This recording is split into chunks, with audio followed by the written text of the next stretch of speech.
Guess I should introduce this project. I did post some pictures of it, but this is a 69 Grand Prix Model J. Bought 3 weeks ago, 3 weekends ago.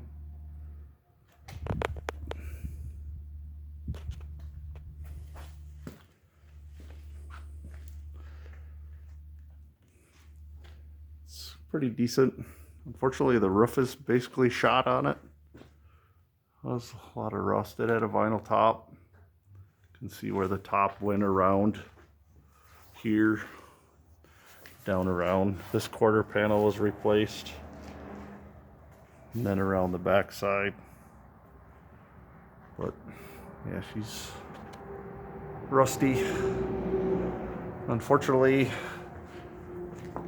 I didn't look it over really good. I discovered some rust holes in the hood. Windshield's cracked. I knew about that, but you can see a lot of the holes up here, even in the A-pillar. Most of that, especially in the roof, is going to cause, I kind of thought about it. I was told the floor pans were solid. They look solid from underneath. But once I started looking at it, or I actually started tearing the carpet out of it the next day on Sunday.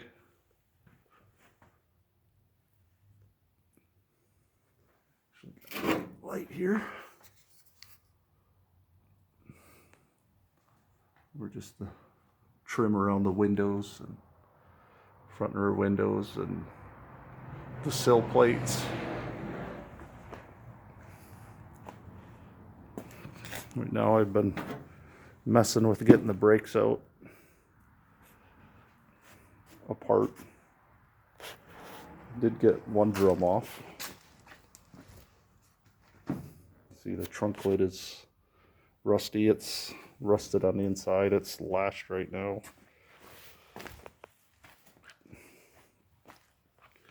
Fortunately, like I said, the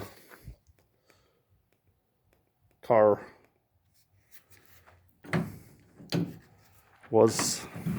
looked solid from underneath, but when I started taking the carpet out, it got worse. I mean, it doesn't look overall really bad. There's some few holes up in there, but like in there, you can see one gets pretty bad around the transmission tunnel. This side isn't as bad as the other side, but there's a lot that I didn't really see. It seems to be the worst around the seat mounts. The seat belt mount. This back area is pretty decent on this side. Console there, that's the thing with the car, it was all complete, you know. It still had the original interior carpet. I mean, the rear package tray is still in there. What's left of the headliner. Go around to the other side. Show you how bad the driver's side is. It's got these cool. These have these like 69 to 72 have this style door handle that's kind of almost flush. A lot of like pro touring type cars and hot rods do this now on their cars. They kind of copy that. But as this got really bad up in there, this side's a lot worse. So along the tunnel area.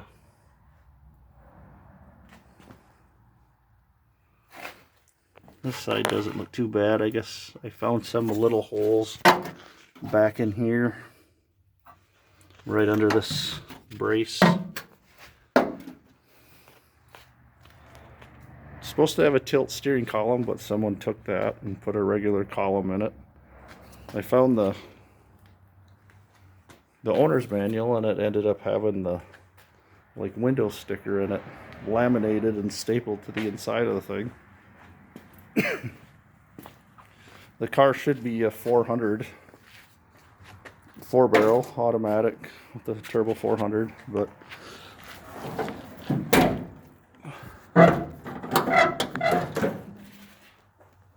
it's got a 350 4-barrel out of a 74 GTO. I put some oil in the cylinders over the weekend, and it does crank over. Not with the key yet, because I've discovered this red wire I got here is connected to the purple wire that goes down to the starter solenoid, so that's part of the problem. I don't know if that'll fix it. They told me it didn't have, they did tell me it turned over, but it didn't have spark. But also when I was looking at it, I found that they got an HEI in it. So this is the wire that goes to the HEI coil. So that would be a good reason why it doesn't have spark. And also someone at one point put the wrong spark plugs in it. And this one's messed up. It's supposed to have the littler, smaller style plug in it with the tapered seat instead of these. That was supposed to have a gasket, like a metal shim gasket on it, but it don't, because they over tightened it and crushed like this. Has that gasket. And these are the bigger plugs for the older, I think 70, maybe even 71. I'm not positive on that. Or I don't know exactly when they switched over to that. The air cleaner housing is one I've already had. I think I bought that for my GTO at one time. But it has a different, like a ram air setup on it. It almost looks like someone did some brake work on it before they parked it. Has a new, like newer master cylinder. The brake shoes and pads look really good. I'm gonna pull the calipers off and see if they're stuck. There's no like leaks or anything under it as far as brakes, because I was able to push the pedal down.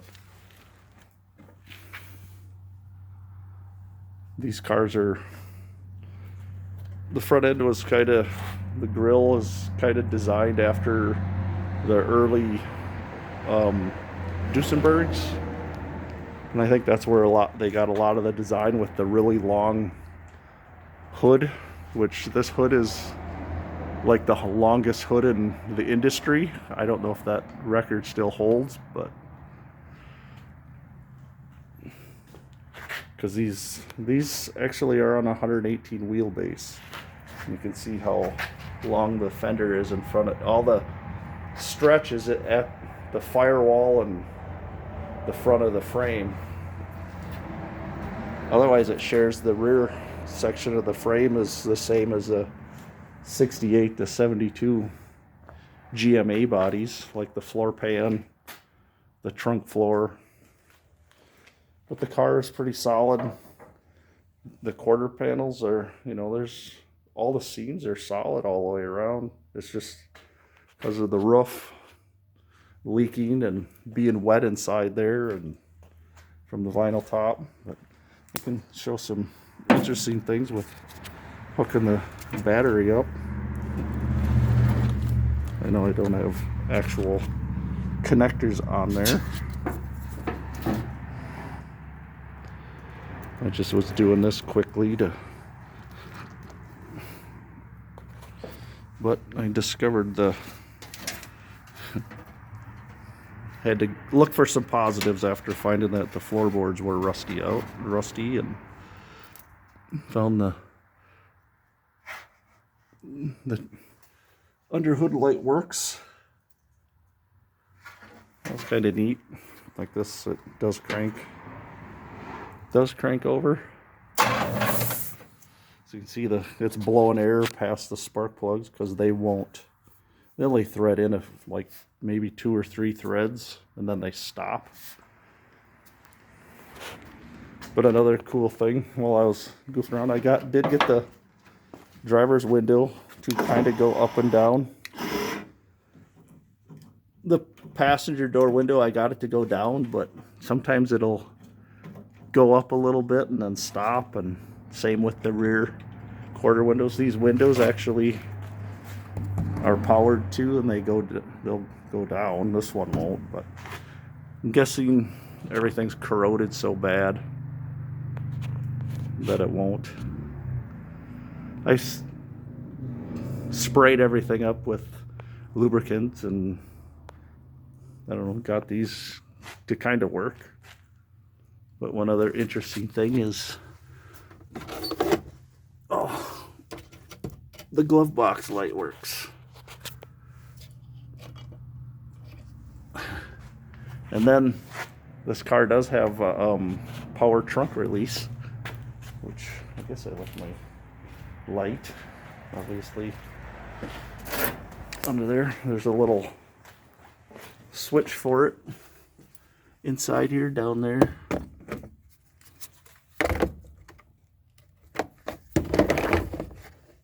This little button, you can hear it click,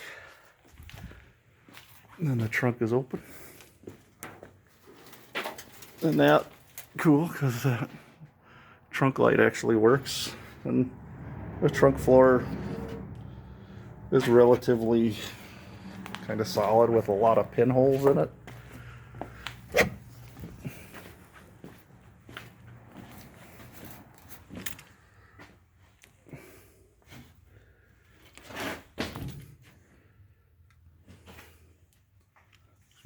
It seems to be more concentrated on this side, but the upper under there is good. And then there's some on this side, minor ones.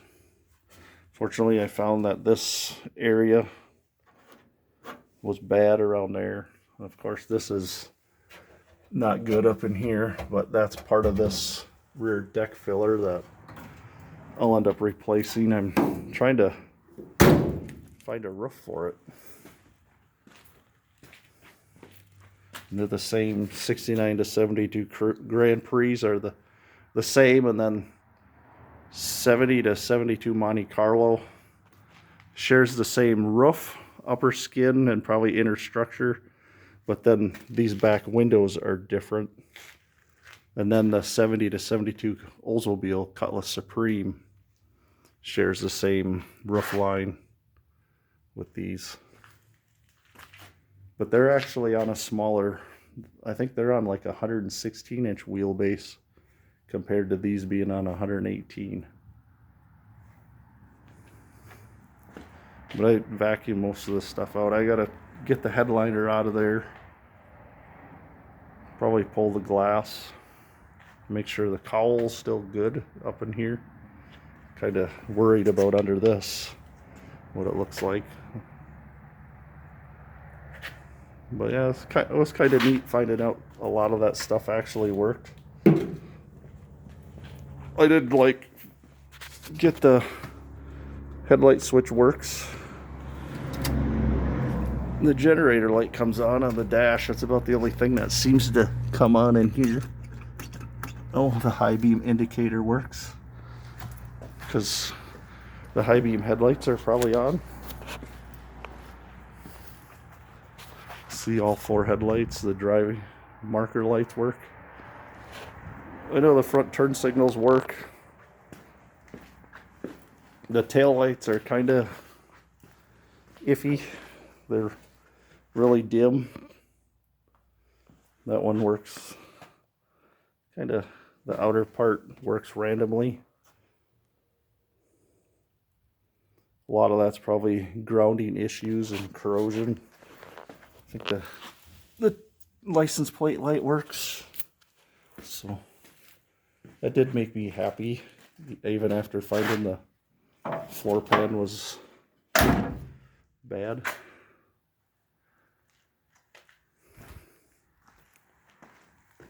I'm not sure about turning the key all the way back, because I don't know if that's the right key for the car, because they didn't give me keys, and I found that key underneath the found it underneath the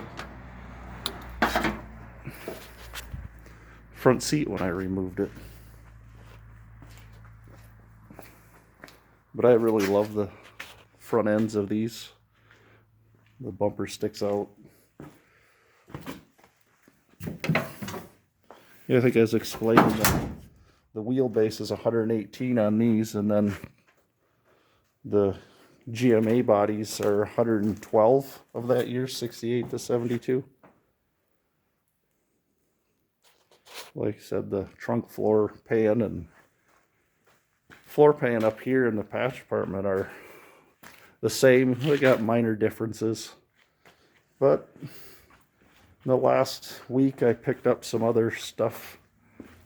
I picked up basically full floor pan for it and trunk floor, which I don't know if I'm going to use the whole thing.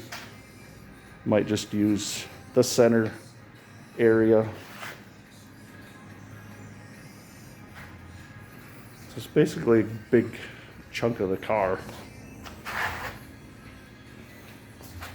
But that's basically all I have for this. Hopefully, I always was thinking like when I was working on it, I should have been videoing, but I didn't. I'm not good at this, obviously. But just doing this to kind of document it. And I've wanted one of these cars since the 90s. And it was like a 2-hour and 40-minute drive each way down to Slinger, Wisconsin. It does have a title. Like the back end's nice. It does have the rear valances on there. It's kind of rusty on the ends. Someone put, I think it looks like it's only got like maybe 2-inch pipe exhaust on it, but then they put these bigger goofy tips on it, and they actually dented this up on both sides to clear the pipes.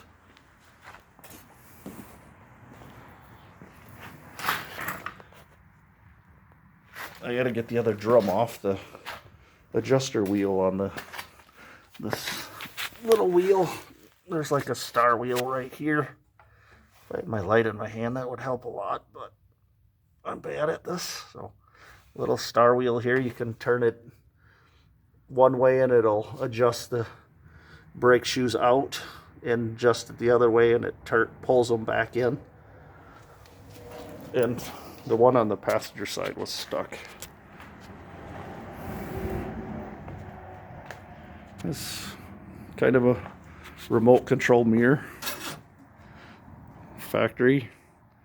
Little cable controlled. Still has the AM radio. Factory AM radio in it.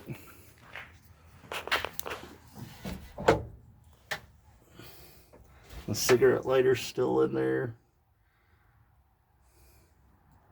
There's an AC. Has a clock, and then just a speedometer. No gauges. Wiper, washer, and then the light switch.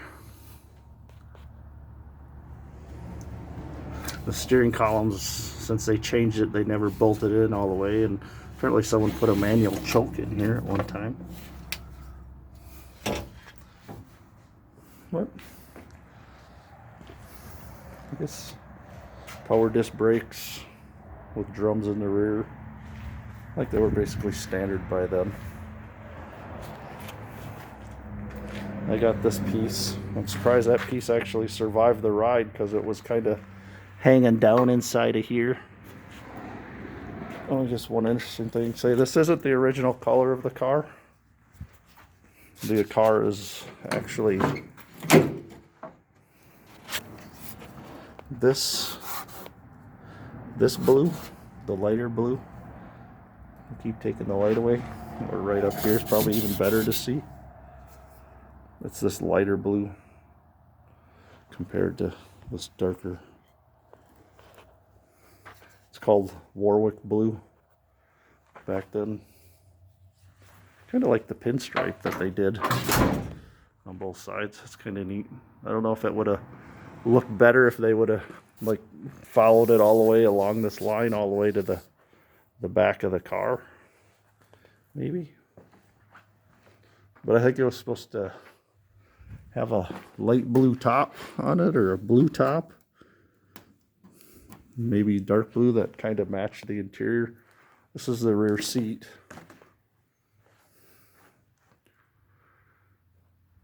Kind of mousy.